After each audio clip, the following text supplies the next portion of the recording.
Hey y'all, I'm back. You know I usually do 2 per day. When I'm in the mood, I do 2. All right, we spoke about low self-esteem and lack of self-love. But what about self-hatred? That's a little more harsher. It's a bit harsher than a low self-esteem. Self-hatred, self-loathing, meaning that you hate everything about yourself, and so you make changes to change your whole appearance. Now, how do you do something like that? Well, you do something like that by not appreciating your God-given kinks. I love my God-given kinks. I love it. I learned to appreciate my kinky hair some years ago when I decided to go natural. Was in 2011. And I cut out all the perm, so all I had left was about this much hair when I cut that perm out. I just looked in the mirror and just said, you know what, I'm tired of this perm and stuff. It seemed as though my hair wasn't taken to it anyway. So I was just like, okay, the end of that. And I accepted what God gave me. What grows out of my scalp was beautiful to me. And then I loved it, my little curls, because the closer you get to my scalp is where my hair is the softest. And then as you get to the ends, it'll get puffier and kinkier. But I love every strand. Right? So I came out of my shell, but a lot of you are much younger than me, so I don't know what your stance is, but a lot of us nowadays appreciate now natural hair, right? That's a beautiful thing. But we still have so many of us who are ashamed of our hair, of our God-given hair. We wear wigs and weaves. Yes, baby, I'm making another video. We wear wigs and weaves, and we get our hair braided with the artificial hair. And a lot of us don't ever show our actual natural hair. We're so ashamed of it. We don't like it. We prefer another texture that doesn't grow out of our scalp, and spend lots and lots of money, hundreds and hundreds of dollars on wigs and weaves. And I feel sorry for sisters and daughters that do that, because it's self-hatred. It's who you are. This is who you are. This signifies who you are. And when you hate your own hair, what comes out of your scalp, that's a problem. Okay, we're going to move on. We're going to come down. We're going from the top to the bottom. We're going to the eyes now. What is it with these eyelashes, sisters and daughters? My Lord. These eyelashes. Now, don't get me wrong. I'm sensible. You could put on something when it's for an event, weddings, a banquet, a photo shoot. There may be other occasions to get, a little gussied up. I have no problem with that. But when you never take those eyelashes off, and then they are extremely long, like a tarantula's, I can't even say it. That's what I get, right? From like a tarantula's legs, and they're heavy and they're hitting your cheek, and you look absolutely ridiculous. I have to say it, ladies. Absolutely ridiculous. There's nothing glamorous or cute or pretty about that. No fashionable. It looks foolish. And who do I see doing these things the most? Us. I've never seen a white woman walking around like that. Not saying that she doesn't exist, because I'm sure she does. I don't see them in the majority like I see us wearing these things. Asian women, the ones who put them on you, I don't see them wearing them. I don't see it. But we are so into looking different, and we fall into this fashion hole. I'm gonna call it a hole, a fashion pit. That's what it is, because we don't even like ourselves in our natural state. I know a young lady at the job. She was wearing them so much, her eyelashes don't grow anymore. She's bald. Her eyelashes are gone. So now she needs them, and the ones that she chooses to wear, they don't look natural. They're excessively long, and it just looks ridiculous. I don't know why we are so in a place where we can't stand what is the truth about ourselves. And we always talk about keeping it real, right? That's one of the biggest things we always talk about. I'm keeping it real. I'm keeping it real. Why don't we love our real eyelashes and our real hair? Why do we hate what grows out of us naturally? We're going to move down now, ladies. We're moving down. Here we go. Your face, right? The eyes are a part of your face. Makeup. Every day, a face full of makeup daily. And so much makeup that you don't even look like your original self. So you hate yourself to the point where you don't even want to look like you. You would rather pretend to be somebody else, and makeup gives you that luxury. Now, some of us have bad skin, or what you call vertigo, or maybe a burn victims, or some kind of skin issue, even a birthmark or something that maybe people tease you about it. So you feel self-conscious about certain things. I'm not knocking you for that. There's a layer of makeup that looks natural that you can put on to cover up these imperfections, right? So that you can blend in, so to speak.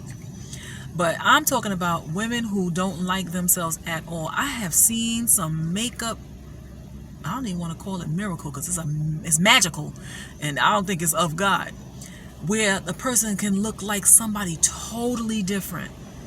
And I think that's unfair. I think it's kind of trickery, don't you think? It's tricking people to make them think that you look one way. When you wash that off, they're going to see a whole nother person. You need to embrace who you are, what you look like, how you are, because that is what makes you uniquely you. And to see women hating themselves like that, to the point that they want to just blot out who they are by adding this makeup on to look like some whole other being, I just feel sad. I feel sad for you. We're moving down now. We're moving down. Here we go. Boom, boom, right around in here. Right around in here. Now, a lot of us are unhappy about the size that we are. Too flat, too big. You're never satisfied. Don't you notice that as women, we are hilarious. We're never satisfied with anything. We're just not. Whatever we have a lot of, we don't like it because it's too much. Whatever we have too little of, we don't like it because it's not enough. We're never completely satisfied with what we have, right? So we go sometimes we need a reduction because it's heavy on the body, it's hurting the back. Okay, that's a medical thing, that's different. But some of us are actually going and getting them so heavy that it becomes a medical condition, because it's the complete opposite. Why do we hate ourselves so much? A lot of us are going and getting these implants at the risk of losing our lives, because a lot of us want a deal, right? We want a low price. So we going out of the country to these people who are not even great doctors, who don't do well with the anesthesia nor with the infection part. So people are dying to look like something that they didn't naturally look like. It's self-loathing. When you go to great risk to change your appearance at the risk of dying, I think it's something really, that's something that somebody need to look into, because that's pretty scary. And speaking of it, my daughter and I used to go to the same hair salon years ago, and her hairdresser was named Stephanie, and we went to go get our hair done at that particular time. And we go in, and there's like a shrine at her station where she used to work, and we're like, what's going on? Like, what happened? Because it was just a shock. She just saw her, I think the week before when she got her hair done, and we go back and the lady is gone. Beautiful girl. And this is the thing, when you hate yourself, when you tell yourself that you're not good enough and you need to have more, or you want more, you can risk your life going that far to change what you look like. What we found out, somebody is smoking and suffocating me. Oh my God, I can't stand cigarette. Where is she? You need to move. We gotta move the car. I'm serious. I can't breathe. Let me take, because babe, seriously, I can't breathe. I'm trying to do a video here. I told you I'm keeping it raw. I'm not doing no editing. This is real life. I hate cigarettes. This person is suffocating me. Goodness. Whew. In any event, we were discussing changing our looks to the death, right? So, dear Stephanie, God rest her soul, beautiful lady. And I'm telling you what I see. She was a good looking lady. Nice size, nice shape, beautiful complexion, hair, everything about her. To me, when I looked at her, she was a beautiful young lady. But she don't see that. She didn't see that when she looked in the mirror. She went to go get something done in her stomach. She went to go get some kind of tummy tuck or whatever, and she died in the process. She left behind a little son. So I'm just saying, it's things like that. You know how many women, I don't know if they report the many deaths that occur because people are going and getting things done to themselves that's unnecessary. Sometimes your stomach is never going to look the way it did before you have a child. Embrace that, because it's beautiful. A life came from that. A miracle came from that. Don't look at yourself and hate yourself. Yes, lose weight, be the best you could be to be healthy. And like what you see in the mirror. But some things, certain things like stretch marks or whatever, or a little pouch, some of these things are never going to go away. And guess what? Men don't even care about that stuff. It's us. We drive ourselves insane thinking that we have to be perfect because we're comparing ourselves to other women that got so much work done that they look like some type of Barbie doll, you know. But there's such a great risk. And let's move a little lower. The tummy tuck and all of that stuff, and even that what do you call that, where they put the ring on your stomach so that you can't eat enough. All of these things have side effects. All of these things have a level of danger and a percentage of death that's happening because you're doing this stuff to yourself. I mean, sometimes they do it because people are really large and they have health issues that they could possibly die from. But it's a risk. It's a big risk. And for us to do it for vanity's sake, because you just hate yourself, self-loathing, and you think that you're going to build this perfect Barbie doll type of body so that you can like what you see, it's sad. It's a sad state, and it's dangerous. It's deadly. Now we're going down to the backside. I'm going to make a video about booty idolatry. And I know that sounds crazy, but that's what the world is all about. Everything is about a big butt. A big butt. That's all everybody thinks about. Everybody's obsessed with the behind. This woman, and y'all need to look her up. I don't have her name. I actually just saw her video not too long ago. She's in a wheelchair. She lost her limbs and hands because she went to somebody to get her backside done. Something went horribly wrong and some infection set in. Now she's sitting on her butt where no one can see it because whatever thing whoever she went to didn't know what they were doing, and they poisoned her body, and she almost lost her life just to have a butt. Just to have a butt. And I liked her testimony because she's bold and brave, and she's found her peace and happiness with what she did and her choice. And she said when she wanted this big butt and somebody came into her shop and they actually does that I don't know what they call it. They do this booty injection or whatever it is. I think they do. She said she thought God sent that person to her. She learned that it was not God. And a lot of times we put everything on God. We blame him for our bad things that happen to us, or we think he's blessing us in a crazy way when he doesn't move that way. But her testimony, her story is excellent. Look for the lady who's in a wheelchair who lost her limbs getting this booty injection. Her testimony is fantastic. And if you're thinking about doing it, please look her up. Do your research. People are losing their lives and becoming unhealthy and becoming sick, having to go back and get all other operations and everything to fix what they did to themselves. And they're getting hips.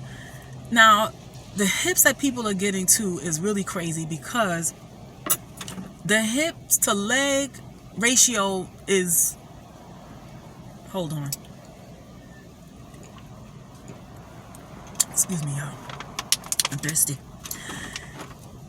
It's out of sync. You look crazy. I don't even know what would make you think. What do they call it? Body dysmorphia or something like that? When you look in the mirror and you see something ugly when you're beautiful.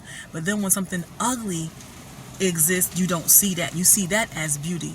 So it's like some kind of mental dysfunction that you would think something that looks like that is beautiful, but what you are and who you were is not the way God made you. Whatever your shape is, we all have different shapes and structure. We get something from our dad, we get something from our mom. It is what it is. Make the best of it. The best we could do is work out, tone it up, and keep it tight. But it is what it is. To go to the extreme of getting stuff done to your body at the risk of dying or getting sick, and whatever is broken inside of you, it's not getting healed. It's not getting healed. And there are people who keep going back. They look crazy. And my heart breaks for them because I'm like, wow, that's a high level of insanity where you still look in the mirror and you did all this work and you're still not pleased. There's not enough work in the world that you can do to the outside that's going to heal what's broken in here and in here. you know, and people are dying. They're dying, and it's not worth it. And you know what's worse? These wicked doctors who are performing these surgeries on people, thousands and thousands of surgery, and they couldn't care less how you feel when you walk out, or how unethical, immoral, and unholy, period. This Frankenstein, this goes back to this Frankenstein medicine. Father didn't design this type of craziness. Now, there are people who need surgery, so don't get me wrong, or don't come at me saying, well, what if this, what if that? Let's be logical and let's be wise. There are times when surgery is needed, right? But I'm talking about somebody who has a perfectly healthy body and just hates what they see, to the point where they will change everything about themselves from head to toe. Now, don't get me wrong in the sense that I haven't walked in these people's shoes. I don't know what occurred in their lives that caused them to hate themselves. But we're trying to promote and encourage people to love themselves as they are, right? So that's why I'm doing this video. It's not about knocking you. It's talking about self-loathing to the point where you would die to change, or you hate what you originally were blessed with to the point where you never show it, and you have something totally different to cover yourself up because you hate yourself. Now, this can stem from rape, abuse, neglect, anything tragic and traumatic that may have happened to you as a child, you know, or maybe when you grew up and you loved a man and this man was just a monster and he told you horrible things about yourself and you just hung on his every word. So you decided to do these things to become whatever that man wanted you to be. Now, there are some deep rooted issues that women have that cause them to go this road. So what I'm trying to do with this video is to catch you before you actually do these things, because it's not worth it.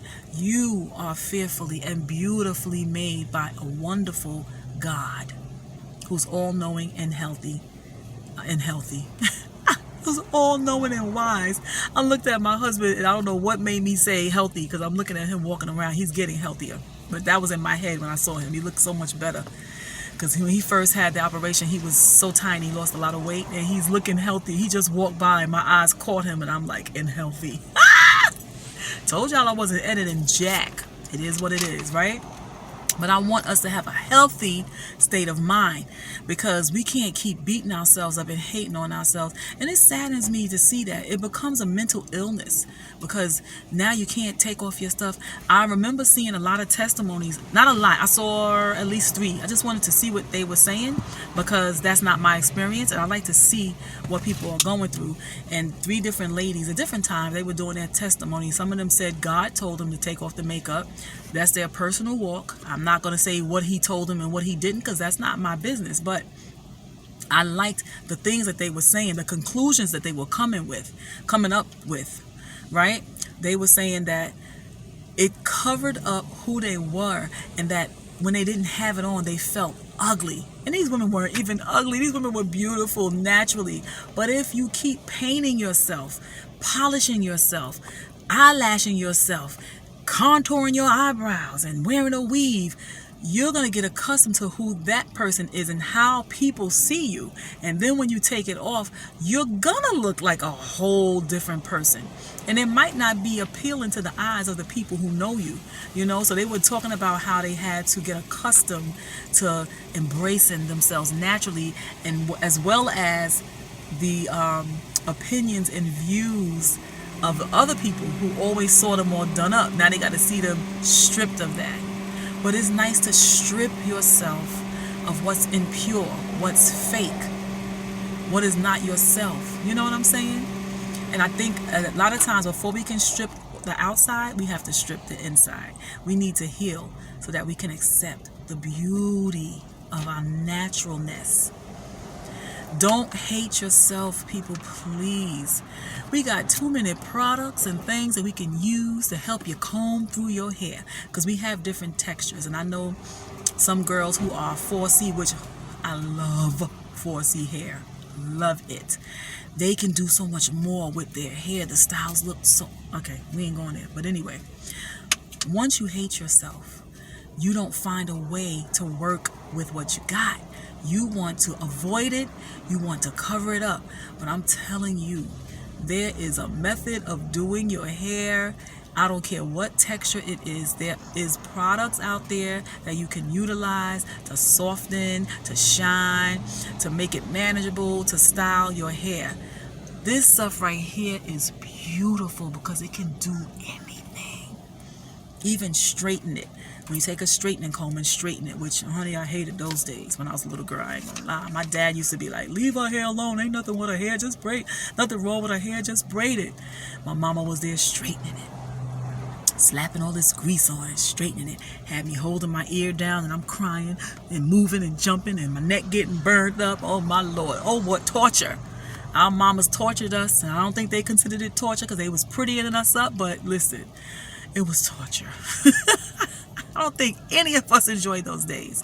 Now, when I got older, because I learned to sit still and I wasn't fearful, there was a lady in the neighborhood. Her name was Ann. She used to do your hair for $10, honey, $10.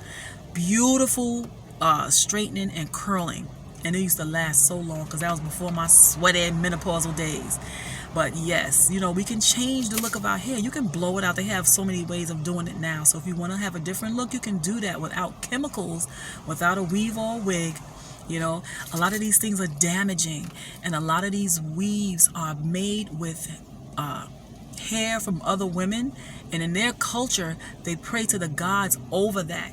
You don't know what you're putting on yourself when you take on the hair and personality of another person and put it in your scalp. You need to be very careful about that, family. Very careful. We were taught to hate our hair. Something God put on our head has grown out of our scalp. The very same cottony wool-like hair his son, our Messiah, had on his head. We got the same stuff he got. So if that makes you feel better about it, honey, let that make you feel better about it and learn to love yourself. Find a way to make your beautiful hair work the way you want it to work and embrace what you got because it's naturally given to you. It's a gift. It's a gift. Everything about you is a gift. If we only took that in and let it sink in, we would be so much better off and we wouldn't do risky things to kill ourselves. So family, and I'm talking to the men folk too, tell the women in your family they're beautiful, please. We need to hear that from our men, our dads, our husbands, our brothers, our cousins. We want to hear that. When we see you loving women that look different from us, a lot of us are hurt by that and we try to fit in and look like those women. Let them know that what the woman look like on the outside doesn't make you love her either. It may make you lust for her, but you don't necessarily love her. You like what you see, so you want to get that. But that don't mean you want to marry that. Talk to the women in your family. And if you as men would select women who have something up here and in here besides just the outside. Because a well-rounded, beautiful woman on the outside and the inside is just a wonderful thing. But that's not all there is. That's not all there is what you look like on the outside, So the men matter. What you do around us matter. There's a lot of black men who only date outside of their race, but they have daughters. You make your daughter feel like she's nothing special when they never see you dating someone that looks like her mom or like her. And I don't know what that is. That's a whole nother story with our men, idolizing women from other cultures. And then that in turn reflects on us. And a lot of us try to make ourselves lovable to our men. But I'm hearing a lot of men, they say they don't even care about the outside aesthetics. They don't care about that. They don't care about your stretch marks, your little pouch. They don't care about that. They just want to love you just the way you are. And if you can't find a man who fits that bill, honey, stay to yourself until he comes along, because that's a real king right there. What they say, real recognize real? Yes. And a lot of us going around talking about we want a real man, but we run around here with everything fake. And I know it's due to self-hate. So I'm not making light of it, and I'm not stepping on your head and your neck trying to crush your spirit. I'm trying to build it up. that you find a place of peace within yourself, that you can love yourself just the way you are, naturally. Makeup free, weave free, fake breast free, tummy tuck free, fake booty free, fake hip free, whatever it is that's not a part of who you are naturally, free yourself of it. Love your natural nails, just the way you are. You know what I'm saying? Just the way you are, naturally. Embrace that. Love yourself. Build up a healthy confidence, and don't worry about what everybody expects of you. Satisfy your soul and your spirit, and be at peace, my sister, my daughter. Peace, love, and blessings. Love you. See you next time.